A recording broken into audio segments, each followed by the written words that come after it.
Hello and welcome to another Toon Network match report with me, Adam. It's finished. Newcastle United 3, Luton Town 1 in the third round of the FA Cup. We're into the fourth round again, people. This is nosebleed territory for us under Mike Ashley. Indeed, over the last 11 seasons, we've only made the fourth round 4 times. The rest of the time we've been knocked out in the third round. In 5 of the last 6 years, we've gone out to lower league opposition. In fact, the last time we played Luton, which I believe was 93-94, we got beat off Luton then as well. So there was a lot of omens. There was a lot of potential for a banana skin. The minnows of Luton with a potential giant killing. Just seeing how many FA Cup cliches I can get in here. David versus Goliath. But no, I thought Luton gave a very good account of themselves. I mean, there were 7,500 Luton fans there today, and I thought they sung pretty loudly. I thought they were great. They seemed to really enjoy the day.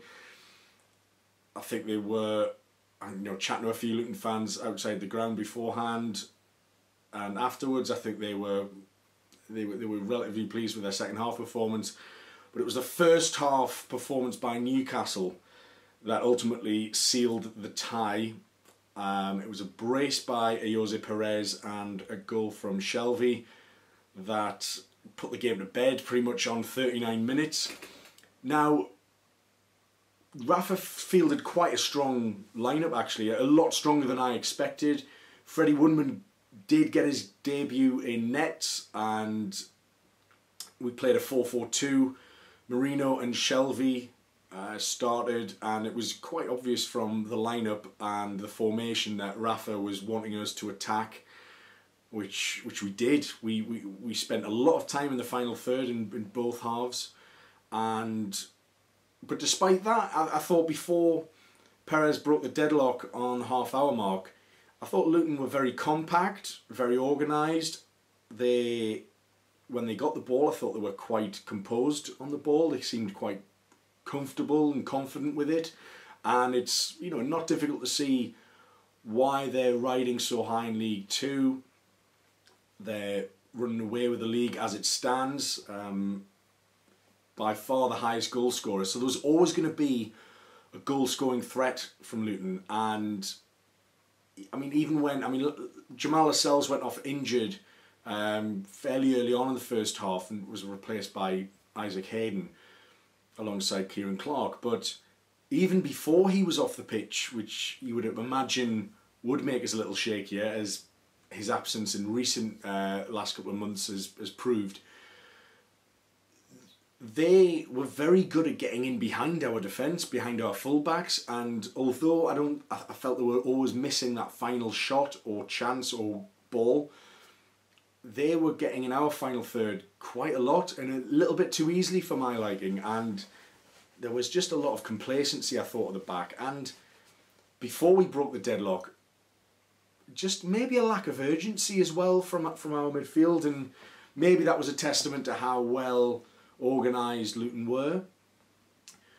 But we had a couple of before the goal. We had a couple of warning shots. I think Murphy was the first notable chance where he cut in from the right hand side and tried to curl a left-footed shot around the goalkeeper, who saved well.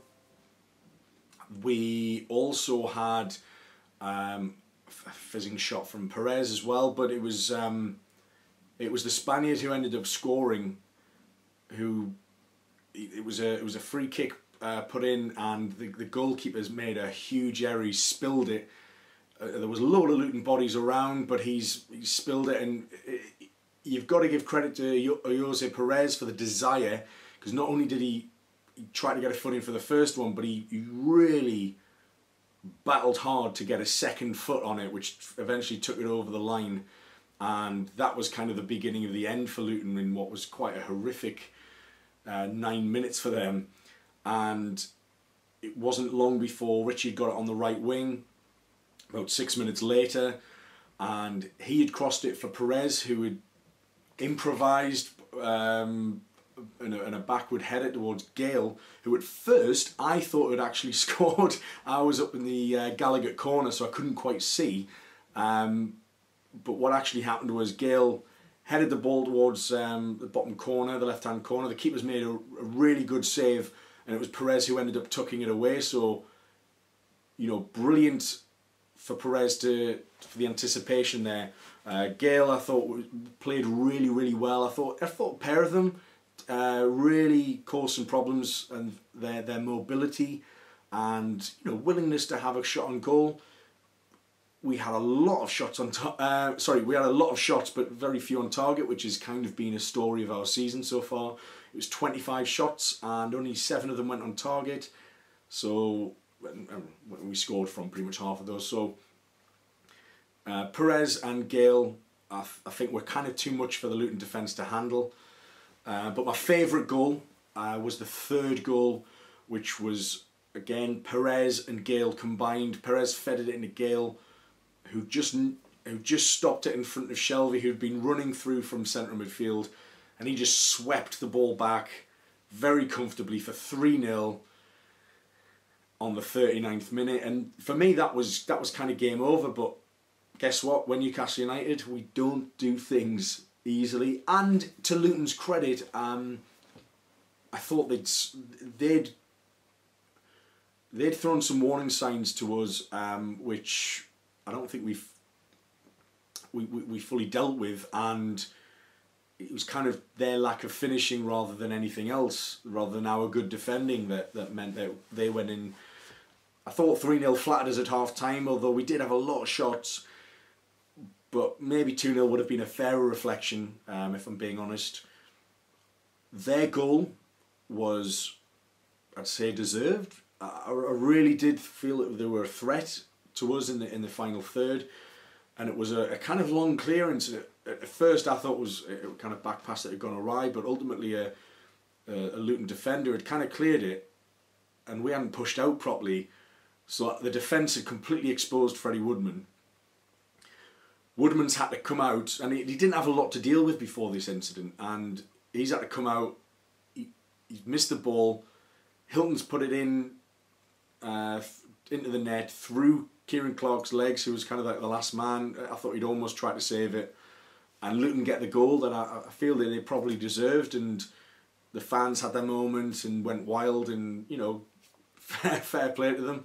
I thought Luton gave a really good account of themselves, but from that moment Luton really, you know, grew in confidence, and you could tell that the spirit was quite high, and they really put us on the back foot. They had a great chance that was fed through, and it was Hilton again was offside, but it was a really strong finish into the near post past Woodman. And of course, Hilton hasn't realised the flag's gone up. He's off celebrating in the corner with all the fans up on level 7, and it's probably taken him about 20 seconds to realise that the goal was disallowed. But you think at 3-2, with about 15 minutes to go, that's going to cause us a lot of problems. That's going to give us a really, really nervy finish. But as it happens, it could have knocked the wind out their sails, but it didn't. They pushed on. They grew in confidence, and I think this is when they started to show the kind of team that they are. Again, really comfortable on the ball, passing it around with confidence, and they got a free kick. I mean, there was a kind of moment where Hayden had got in on a really late challenge on a Luton player. Shelvey had another little petulant one where he's just kind of kicked the guy running through from behind.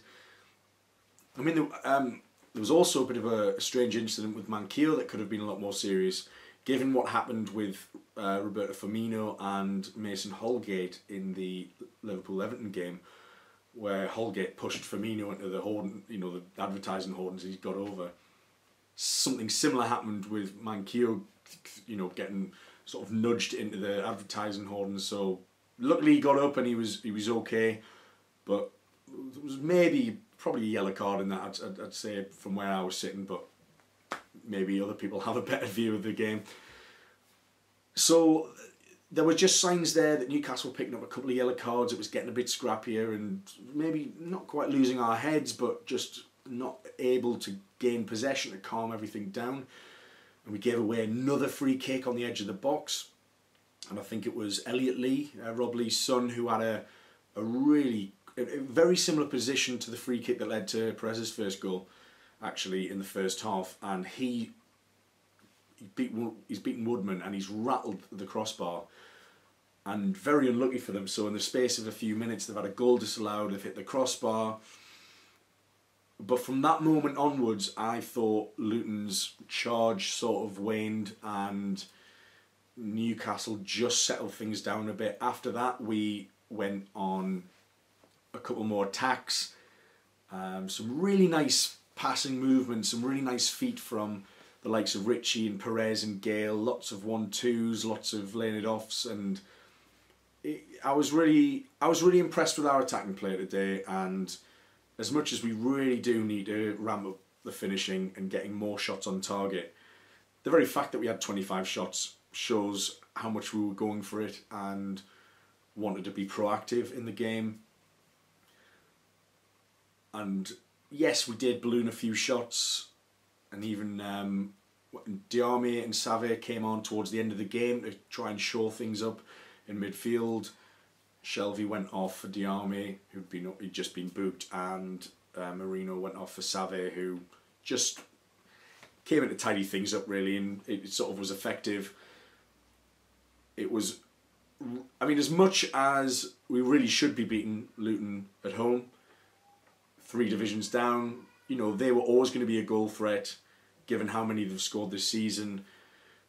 They were to be respected, given that they're doing very, very well in their league. But I think 3-1, we've had a great run over Christmas, 3-1 at home.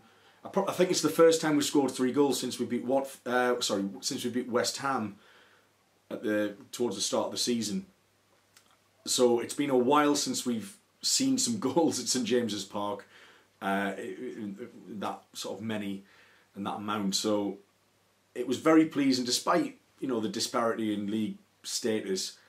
It was important for confidence that we kept momentum going from that Christmas period, and especially going into what is going to be an absolutely crucial game against Swansea at the weekend.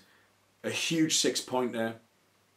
We beat them at the Liberty Stadium due to a Jamal Lascelles header earlier in the season, and what was a little bit of a surprise victory really.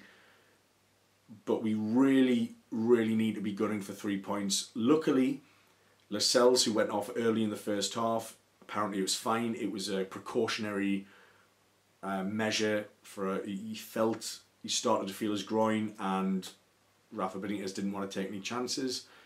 Felt that even playing Hayden out of position would be enough for us to stop Luton from progressing. I thought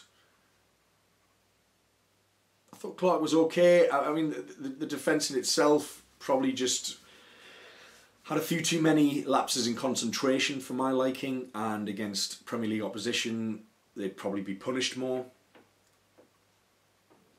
But I thought Richie looked lively. I thought Murphy tried hard.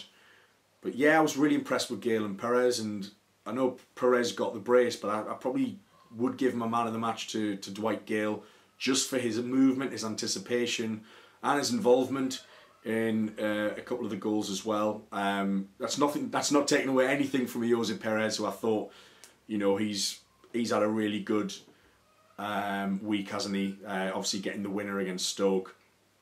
But Newcastle are into the 4th round. I think we really need to get another home tie. I think that really helped us today. And 47,000 fans today for a home tie against Luton in the FA Cup 3rd round. Magnificent. Obviously, about 7,500 of those were Luton fans, and they commandeered the top level 7. But very, very important win. It shows Rafa Benitez has taken the FA Cup seriously, which is huge. But ultimately, does he probably feel that we have the squad to go all the way? Probably not. And is Premier League always going to be the priority? It probably is. And as it stands, it's the 6th of January. Rafa still doesn't know what his transfer budget for January is. It's classic Newcastle. I fully expect him to be let down in this transfer window as he has the previous two. If a takeover is going to happen or not, we need to get funds. However it happens, we need to get funds. I think Rafa's already trying to line up the likes of Kennedy and Danny Ings, if reports are to be believed. But in summary, lined up a couple of deals that didn't go through either because the club hesitated, didn't strike while the iron was hot, and we lost those players, the likes of Tammy Abraham and Willie Caballero. So we'll see what happens. But the most important thing now is focusing attention on the Swansea match. A win in the cup is great. It gets us into the fourth round, but ultimately I think what's most important is we have maintained the momentum. Confidence remains high. Freddie Woodman's got his run out, which I was really hoping he would, and he did have a couple of shaky moments in the first half. I'm not going to blame him for the goal really, because I think his defence left him far too exposed. He had to come out and do something. He can't just allow Hilton to just bear down on him without going to challenge. But I thought he made a really, really good save towards the end of the game as well, from the move that came from Elliot Lee hitting the crossbar. He made a really important palm save, so I think that'll do his confidence the world of good. And fantastic that he's got a run out. I really feel like we need to blood in youngsters like him. You know, the likes of Fraser Forster, we didn't really do much and we let them go. And, you know, even though he's had a shaky couple of years, Fraser Forster, I still think he's a pretty good keeper and one that we probably should have exploited a bit more rather than just selling for a couple of million, and regardless of the the sell-on fee for when he went to Southampton from Celtic. But really pleased. It's another victory. Confidence is high. Lascelles should be okay for Swansea, which is huge news, and everyone's buzzing again. And we're into the fourth round. Can we make it to the fifth round? It's all up for grabs. It all depends on the draw. That's going to be quite interesting to see who's in. But you know, the likes of Sunderland are out, which is fantastic. A Middlesbrough draw would be really, really tasty, I think. I mean, even the likes of Stoke, they've had a terrible week, haven't they? Stoke have basically had the opposite week to Ayoze Perez, which is always pleasing. Keep up the good work, Mark Hughes. I've been Adam of the Toon Network. Brilliant result. Job done. We move on. Swansea next. Please subscribe on YouTube. We're also on iTunes and SoundCloud. And follow us on Facebook and Twitter as well for the usual crack. Thanks very much. I've been Adam. See you later, everyone. Bye-bye.